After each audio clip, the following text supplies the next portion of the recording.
সফলতার কোনো শর্টকাট হয় না, হয় অনেক কাঠখড় পুড়িয়ে জীবন যুদ্ধের প্রতিটি অধ্যায়ে নিজেকে প্রমাণ করে করে একটু একটু করে আপনি সফল হবেন, একটু একটু করে আগাবেন। ইটস এ জার্নি, এটা কোনো ডেস্টিনেশন নয়।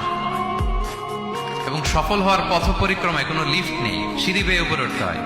কি বেয়ে? কিন্তু আমরা সফল হতে চাই কিভাবে?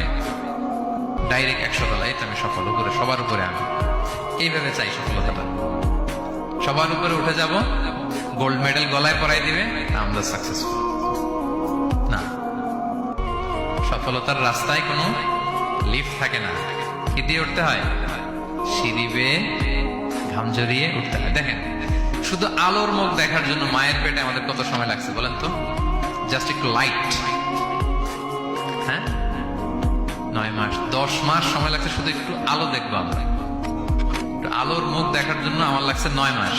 আর এখানে আমরা শর্টকাট খুঁজি, খালি কি খুঁজি? সফলতার কোনো শর্টকাট নেই। অল্প এফোর্টে যারা সফল হতে চায় এরা কোনোদিন সফল হয় না।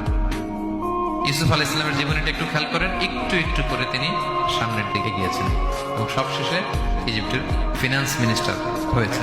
এজন্য ধৈর্য ধারণ করতে হবে, নিজের সর্বোচ্চটুকু উজাড় করে দিয়ে আপনার রোলটা আপনি প্লে করবেন, এরপর আল্লাহ তাআলার উপর ভরসা রাখবেন। কিন্তু অনেক চেষ্টার পরেও যদি কাঙ্ক্ষিত সফলতা না পান, হতাশ হওয়ার কিছু নাই।